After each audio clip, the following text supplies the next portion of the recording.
The EU grants Boris Johnson's extension. They grant it. It's pushed to January. Boris Johnson said he'd be rather dead in a ditch as opposed to doing this, but for all of his tenacity, Parliament found ways to essentially force his hand. Weirdly enough, though, it didn't weaken him per se. Today, Boris Johnson did what he said he was going to do. He was going to call for an election for the third time. Parliament told him no. Now, the catch here is this is under the Fixed Term Parliament Act, and the Fixed Term Parliament Act requires 2/3 of Parliament to agree in order to hold an election. It is a weird phenomena that opposition parties don't take the prime minister up on his word for an election. And not just not take him up on his word for election, tie his hands, to tie him in knots, to keep that broken parliament going. Now, there's a politics of this, of course, because all of this, for the most part, is political maneuvering on one side versus the other to try to get what they want. Here's the catch. Despite the fact that Bojo lost this vote, Bojo immediately said, I am tabling a one-line vote.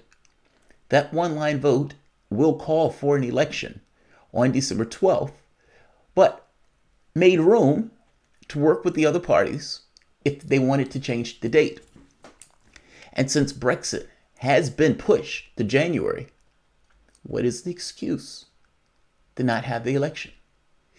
If you remember, the fig leaf at one point was, well, we want to prevent no-deal Brexit. Well, you have your extension. You did what you say you were going to do. You stopped Boris Johnson from getting what he needed to do, meaning leaving on October the 31st. Congratulations. You got what you wanted. Now, Bojo says, you got what you wanted. Brexit is pushed off. I want an election. What excuse are you now going to use to prevent me from getting my election? And I got to be honest, that's a damn good question. I am a Labour supporter, through and through. I think Corbyn is fucking amazing. A juggernaut in regards to what he is in essentially turning Labour back into Labour, not the new Labour nonsense. So I want you to be very clear and understand in the next thing I'm going to say. I do these videos and I end up making the point that says, or gets across, whether I say it or not, and I'm going to say it. Fuck it. I'm just going to say it. I admire the fuck out of Boris Johnson's tenacity. Not in regards to policy, but in tenacity. The public said they're going to leave the EU. Bojo, with the tenacity of Batman, pushes to do just that. Opposition does everything in their power to stop from doing it, and he is doing everything in his power to get it done. And when he couldn't get it done, he said, screw it. We need to have the fires of the public's will to make a choice on what the public wants. Now, the public may return a broken parliament, but Bojo, that doesn't really matter, right? Is it wrong for the prime minister to call for an election? And is it weird that opposition leaders who always, under normal circumstances, want to be in power, turn him down? Especially when the fig leaf that they were using is just flown away. Here's my issue. Typically, you run from that feeling. Typically, that feeling is one of those things where you shy away from. Oh, I can't touch that. But I want to engage that feeling for the moment, because why the hell do I feel that way? And this is not me feeling that way from the standpoint of some love of Bojo. There is something that is taking place from the standpoint of EU politics that is imparting and etching this onto me, which means Labour is doing something wrong, seeing as I am typically a Labour supporter. What I realize is that this is not an issue of policy in the sense of domestic. This is an issue of Brexit. And there's one party that looks strong. There's one party that is screaming for the public to make a choice. And there's the other party that's not. Labour looks weak. And despite the fact that Boris Johnson lost that vote today, again, and they're going to table the single vote amendment, which I got to be honest, I don't know how they're going to do that. How do you have a fixed term parliament act that says you need 2/3 of parliament if you can just do a bill that says you need a simple majority? That is the weirdest thing in the world to me. I have no idea how that passes. Burkow should cut that shit off in the knees, seeing as you have a fixed term parliament act. How is that not weird? How does that not completely neuter the fixed term parliament act if you can just say, all right, one line, let's have an election? But nevertheless, that's what's going to take place tomorrow. I'm going to show you what I mean by this. I don't think I'm insane on this, nor do I think I'm wrong on this. And I think Labour is going to be demoralized, just like I am when I am saying Bojo and all of his tenacity and skill and vigor is trying to push for an election. And when the public sees that guy wants the public to make a choice, what's wrong with democracy? And Labour goes with its tail between its legs, almost forced into it. That's not a pretty picture, nor is that a picture that etches well on me or makes me feel like, yay, let's do this. It makes me more demoralized in the process. People who are Labour supporters may hate this video. I hate making this video. But this video is a picture of reality of sorts, at least from the standpoint of what I'm looking at. And I am not somebody who would support Bojo's policies at all. But keep in mind, the point here is whatever election that takes place will take place on Brexit. None of the other shit will matter. Brexit. And if I am feeling this way in the standpoint of looking at what Labour is doing, having this pole-sitting position, I am not alone. I've seen interviews with people on the streets who are Labour supporters who are outright perturbed by Labour's position because it makes no sense. Liberal Democrats, we want to stay. Fuck the referendum. Bojo, we want to go. Freedom, democracy. We really want to cut regulations. But yeah, freedom, democracy. We're going to honor the referendum. And Labour, well, we're going to have a referendum. And then we're pretty much going to vote against whatever the deal we get. What? Are you for it or against it? Well, we're going to do both. All right. Sure. That's what I want to hear. Welcome to the Soapbox.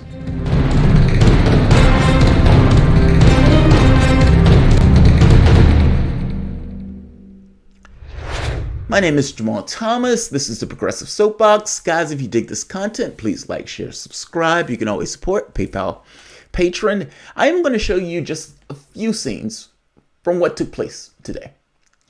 And at the end of this video, I'm going to ask you a very basic question. If you're a Labour supporter, how are you supposed to feel about what is taking place right now? And do you believe that from the standpoint of Boris Johnson, who right now, if you're looking at the polls, is leading significantly with a Brexit party that is also in double digits and a Labour party that is not doing all that well and a Lib Dem party that is maybe not necessarily doing great, but is doing better than what they were, and at the very least believe that they can up their gains, eating into the Labour Party vote. This does not look good. And Bojo, who has done everything in his power, I would imagine from the standpoint of the public, whatever you want to think of him, you can say, well, yeah, the guy did try to do Brexit, and they tried to stop him from doing that. And whether people come out en masse to vote for him, or whether the other part is depressed, it looks bad. Meaning, for all of the plans and machinations and everything else from the standpoint of politics and what Labour has been trying to do and the opposition parties have been trying to do, it has failed. Because ultimately, the last final straw is the election. And if the public, and you are terrified of the public getting its say, it is clear that you're terrified of the public getting its say. That looks bad. When your fig leaf was ripped off, and you stand there, and you really have no good answer for why you're not on board for an election, that looks bad. That election is going to take place because Labour's allies have abandoned them. The SNP and Lib Dems, the coalition that Labour had been using essentially to take control of Parliament, wants an election. They want an election because they believe that they can up their gains. Labour doesn't want an election for the opposite reason. They will lose. They know they will lose. And tying the prime minister in knots was a better option as opposed to going through the fires of an election whereby you may be diminished. If Corbyn loses in this election, Corbyn will be replaced. This is an outright loss across the board. Bojo wins. I hope I'm wrong, but prognostication, let's take a provocative position. And I think it's one that I don't necessarily think is untethered from reality.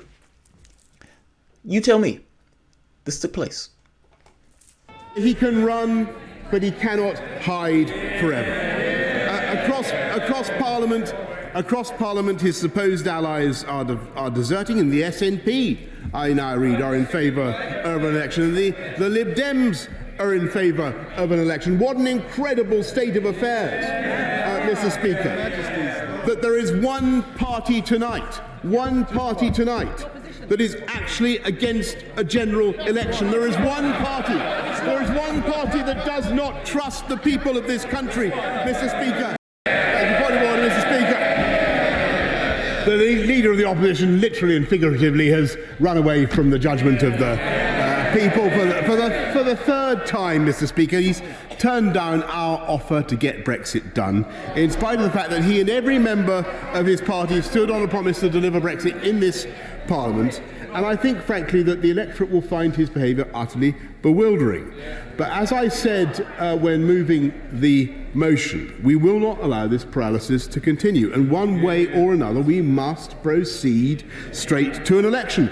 So later on this evening, the government will give notice of presentation for a short bill for an election on the 12th of December so that we can finally get Brexit done. And there is no support in the House, that we've heard earlier on from the benches opposite, for the WAB to proceed. But, Mr. Speaker, this House cannot any longer keep this country hostage. Millions of families and businesses cannot plan for the future. And I don't believe that this paralysis and this stagnation should be allowed to continue. Now that no deal is off the table, we have a great new deal.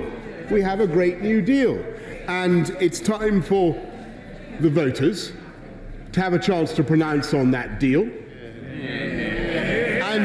and to replace this dysfunctional Parliament with a new Parliament that can get Brexit done so the country can move on.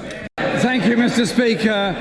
I apologise to you and to the Prime Minister for not being here at the point when he raised his point of order. I was detained outside the chamber. I'm now back here. I understand a bill will be tabled tomorrow. We will obviously look and scrutinise that bill, and we look forward to a clear, definitive decision that no deal is absolutely off the table, and there is no danger of this Prime Minister not sticking to his word because he has some form on these matters and taking this country out of the EU without any deal whatsoever, knowing the damage it will do to jobs and industries all across this country. Now, here's the catch. Two things. Labour keeps saying that. And what Labour is saying here is true, but it's not for any magical reason. Ultimately, this will go under UK law. In effect, Labour is making the argument that having the UK make its own laws, make its own rules, make it whatever those things are, is somehow a problem. Now, he's saying it's a problem because he wants to keep standards, and he believes that Boris Johnson will start cutting standards and searing off pieces of the NHS and so forth.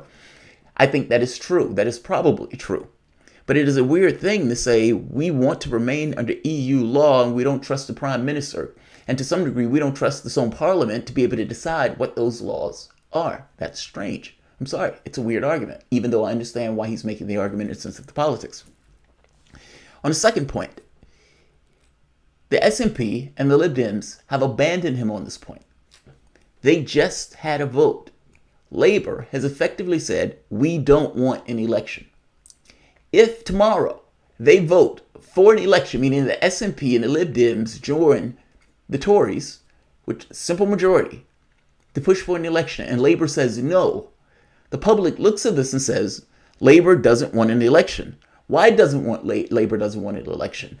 What reason does Labour not want to put themselves in the fires of the public to make that choice? And Bojo screaming about that. Why don't you want an election? Why don't you want an election? How weird it is for a leader of the opposition who under normal circumstances always want an election to not want an election. That's weird. And I'm sorry. How is that wrong? I understand the notion of making the argument, oh, we don't trust the prime minister. Fair enough, but is that legit? Is that a real argument? Or is that an argument purely because you don't want to deal with this notion of an election may wipe us out? And I suspect that's where it is. And I'm sorry, a lot of this has come from the position. Now, here's the catch. This is not an easy position for Labour one way or the other. Bojo staked out what he wants. If you're voting for Brexit, you're voting for Conservatives or the Brexit Party. Very clear. There is no ambivalence in regards to what they want and what they're pushing for. Lib Dems, there is no ambivalence in what they're pushing for. They're very clear. So how does Labour take a lane? I hope you understand what I mean. If the other lanes are occupied by parties that are very fixed and clear on what they want, well, the catch and the question is for Brexit, against Brexit. These people are against it. These people are for it. Those are the lanes. What lane is Labour going to take? Labour says, fine, we're going to take the referendum lane. We're going to work out a deal, and then we're going to put that deal up for a vote. And yeah, a lot of the people who are in the top echelon of Labour are going to vote on the deal that we just negotiated. That's the lane we're taking. And Labour member says, oh, God, that can't be our lane. Labour abandoned Brexit. They abandoned Brexit. De facto stay party. They are a de facto Remain party. Why do I say de facto Remain party? Because it doesn't matter that they're going to go negotiate a deal. Doesn't matter one iota.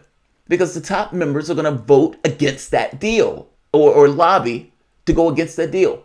Meaning they're going to be out there lobbying against the deal that they supposedly negotiated. That is a maddening position. Why negotiate a deal if you're going to go against your own deal?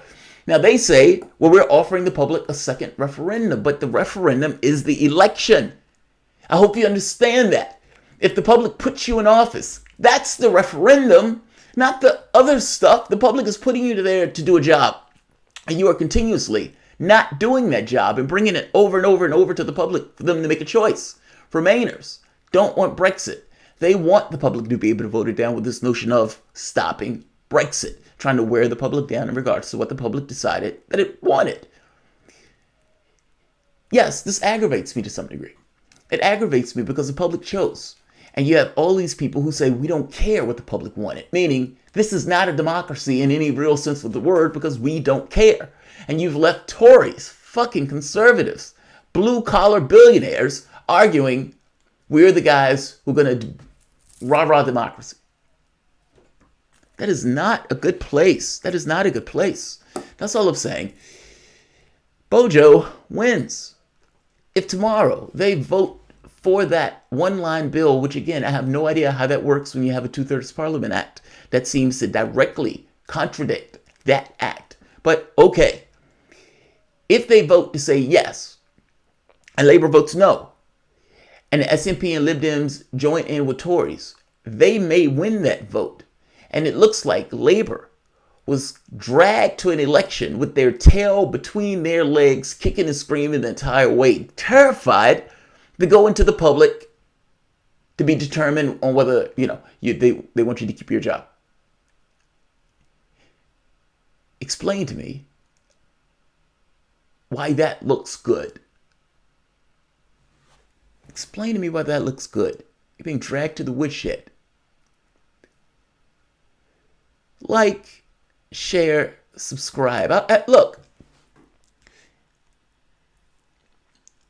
people involved in political processes don't entirely process the world in the way that you do. In the same way, this is not a United States. It is not a United Kingdom either. People have various interests, various political objectives, various things that they believe. You have some true believers who think, oh my God, this is going to destroy Europe. You have some people who are just have certain political ambitions or geopolitical aims or geopolitical ideas. This kind of united Europe, where they're going to have an army in order to push back against bigger nations like the United States and China and that type of stuff. A European army, meaning the political system of the European Union was created, yes, starting off as this kind of, it's almost like a commercial relationship, an economic relationship. But it was built and constructed in a way where the only thing and the only way that you can fix a system that essentially had various flaws in it was to become more of a political union, meaning somewhat of a United States type thing where all of these countries act to varying degrees of states. Now, they didn't tell you that going into the process. That was not something that was disclosed to the various populations. It was given to them as an economic relationship. But the moment that the relationship is created, it takes an energy on its own where you have a tightening and tightening of relationship. And then various other things are introduced. Maybe we need an army. Maybe we need a navy. Maybe we need some way to parole our certain relationships. And the question becomes, is that what the various countries want? Populations. Britain is not insane for trying to leave, especially if the public says we want to go. You have some people who don't care. They don't care one iota. This notion of democracy, they don't care. People like Tony Blair, some of these other people in the Lib Dems, they don't care what the public decides. They believe that they know better.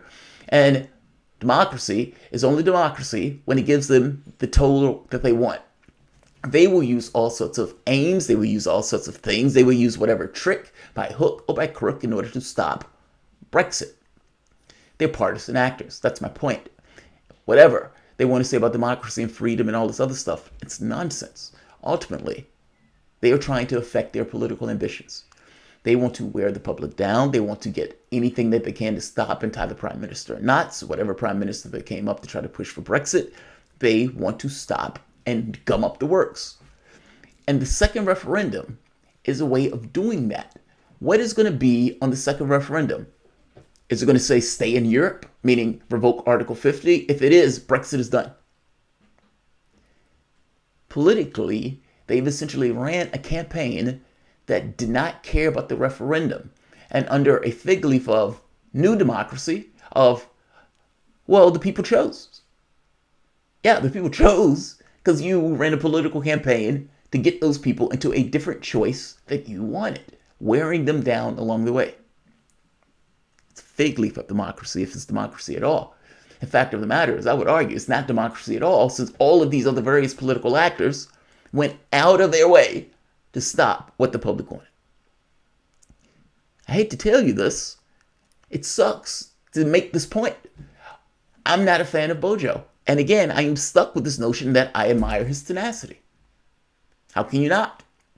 You can dislike him. You can say he's misogynistic. You can call him a racist. You can call him whatever bad name you want. But ultimately, in this very specific instance, he is trying to affect what the public said it wanted.